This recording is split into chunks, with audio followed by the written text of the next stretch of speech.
Hello my dear student, Omkar Singh teaching study hall में आप सभी स्टूडेंट का स्वागत है। जो कि हमने पिछले वीडियो में कक्षा 10 में एनसीईआरटी, ठीक है, जो हमने 2.3 के क्वेश्चन प्रश्न क्रमांक 1 हल कर लिया था। आज हम करते हैं दूसरा प्रश्न, ठीक है। तो आइए इसको हम शुरू करते हैं, ठीक है।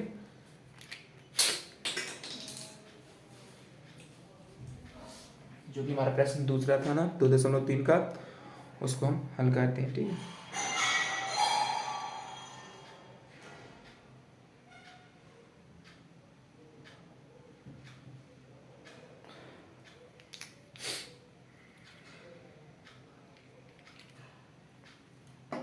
जो कि प्रश्न दूसरा है वैसा ही करना जो कि हमने प्रश्न किया था 2.1 का किया था प्रश्न दूसरा, वैसा ही फर्स्ट किया था, यानी पहला किया था 2.3 का, वैसा ही तीसरा क्वेश्चन है, वैसे ही हमें क्या करना है, हल करना है, ठीक है।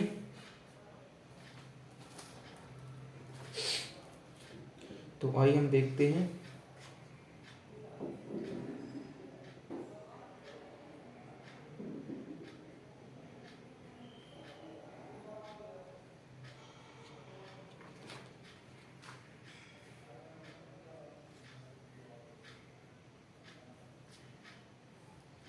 चलो हम शुरू करते हैं। जो कि प्रश्न है, जो दूसरा है हमारा 2.3 का प्रश्नावली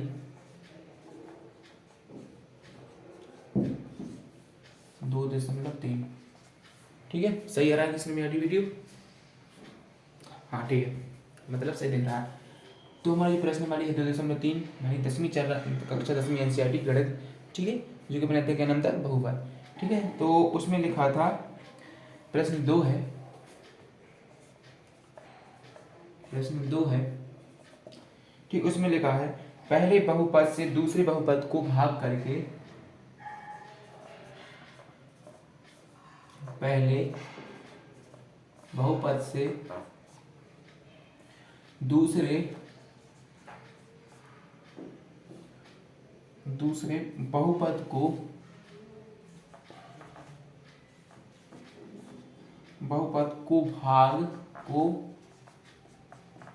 भाग करके, ठीक है, जांच कीजिए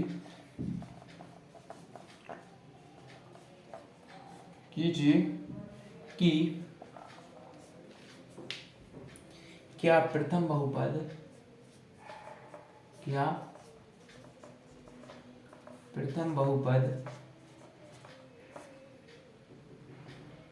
द्वितीय बहुपद का गुणनखंड है, द्वितीय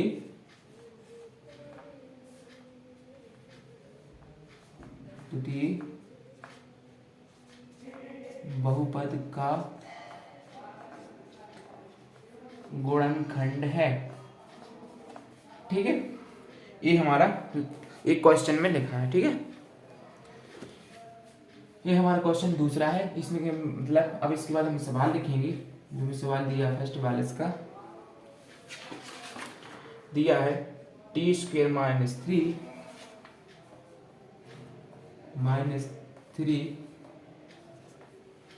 टी स्क्वेयर -3 मतलब 2 इंटू टी के ऊपर 4 की घात प्लस धन 3t के ऊपर 3 की घात, ठीक है, -2 टी का वर्ग, ठीक है, ऋण की 9t और ऋण की 9t और 12, ठीक। इस प्रकार से ये हमें दिया है, ठीक है। तो हम एक बार क्या करते हैं, इस क्वेश्चन को पर मिला लेते हैं। टी वर्ग ऋण 3 2t के ऊपर 4 की घात धन 3t के ऊपर 3 का ऋण 2t के ऊपर 2 की घात ऋण 9t, ठीक है, इसकी घात नहीं है, ठीक है। ये इस प्रकार का हमें क्वेश्चन दिया है, ठीक है। मैं भी आता थोड़ी पानी पी लूँ, ठीक है।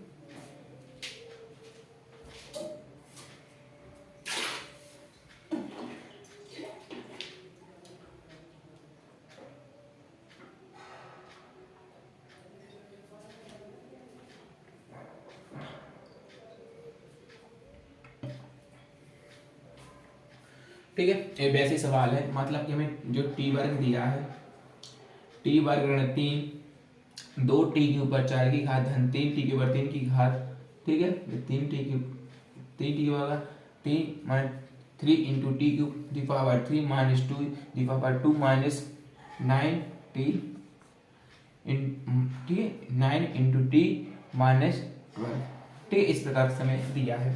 तो हमें क्या करना है, टी का वर्ग करके 3 का इसमें भाग देना है और इसमें जांच करनी है कि क्या प्रथम बहुपद द्वितीय बहुपद का गुणनखंड है या नहीं है, ठीक है, ये इस प्रकार से है।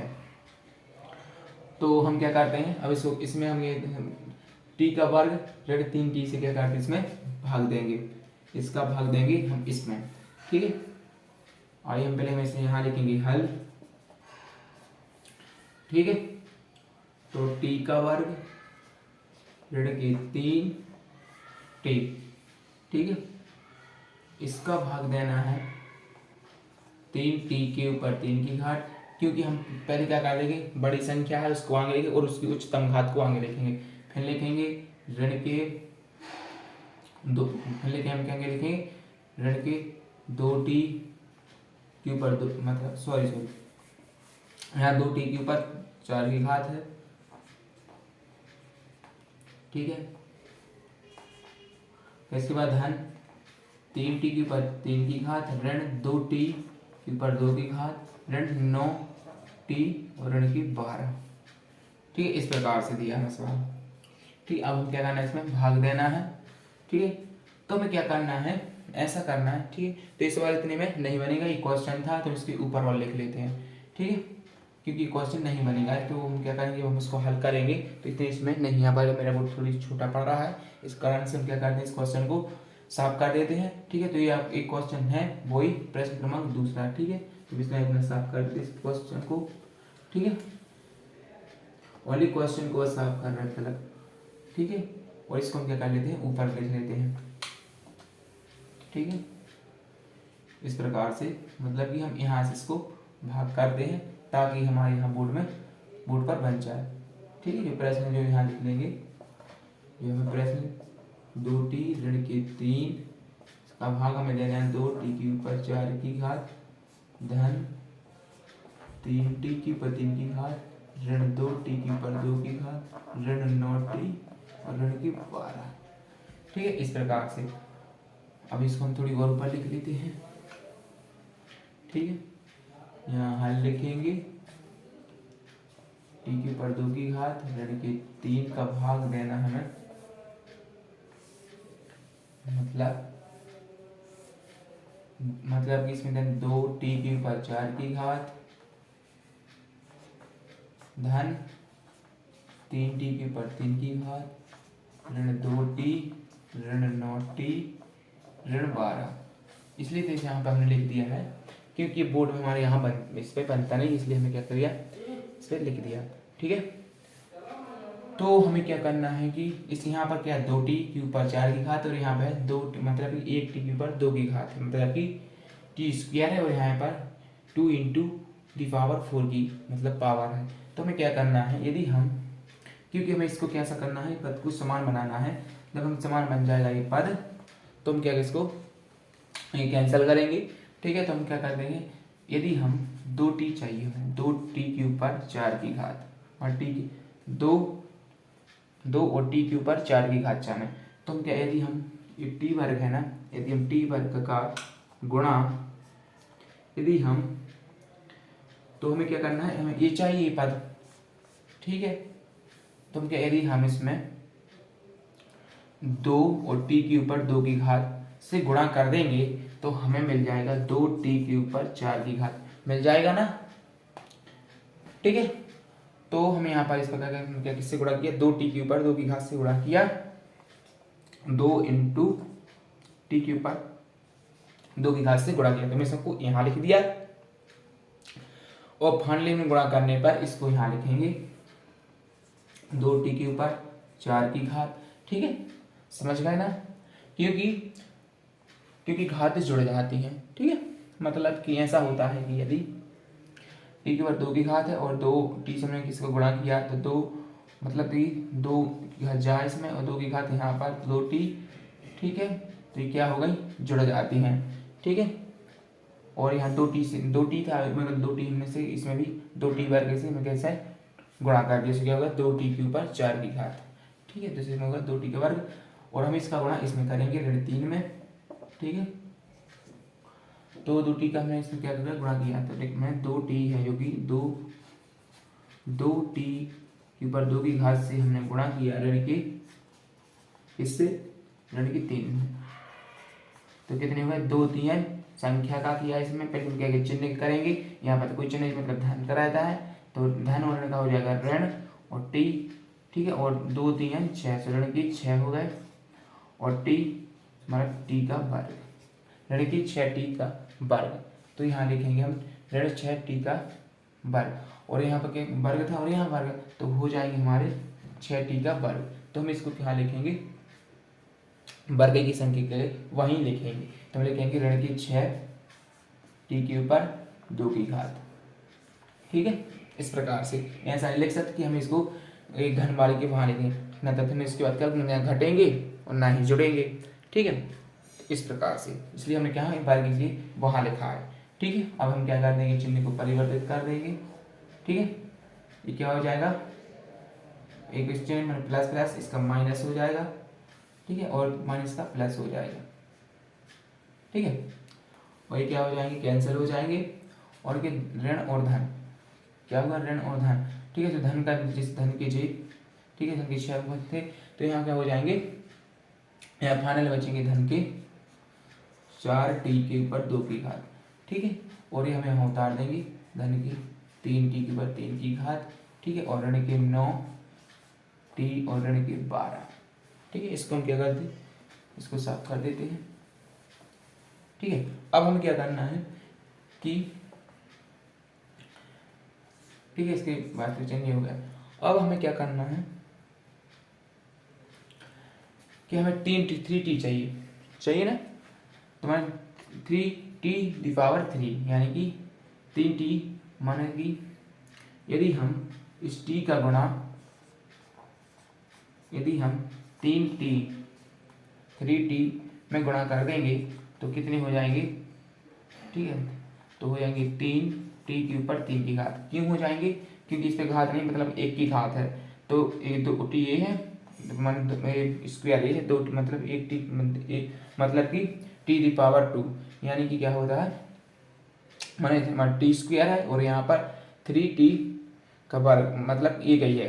ठीक है, तो क्या हो जाएगी 3t⁵3, यानी कि 3t के ऊपर 3 की घात। ठीक है, माने 3 के ऊपर घात नहीं, मतलब t के ऊपर घात है। ठीक है, तो यहाँ हो जाएंगी 3t के ऊपर 3 की घात।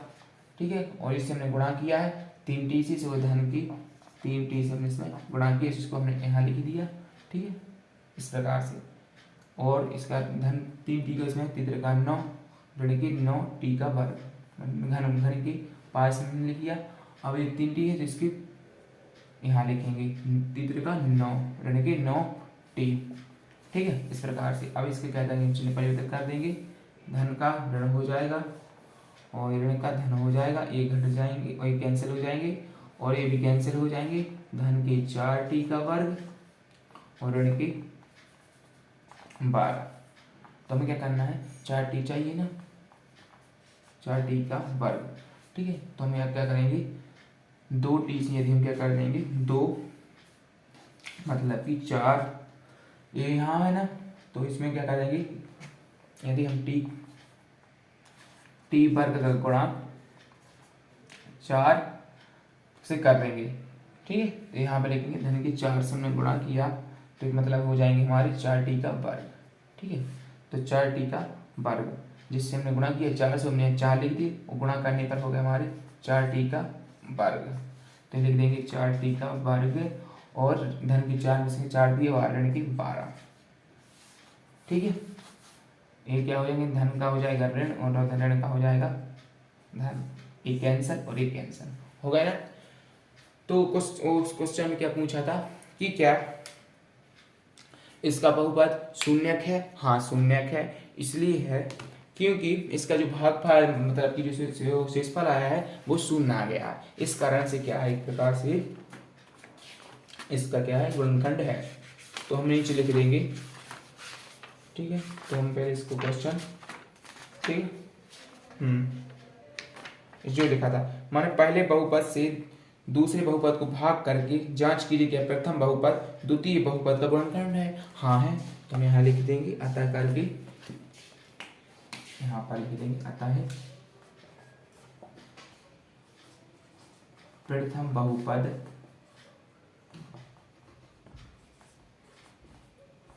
द्वितीय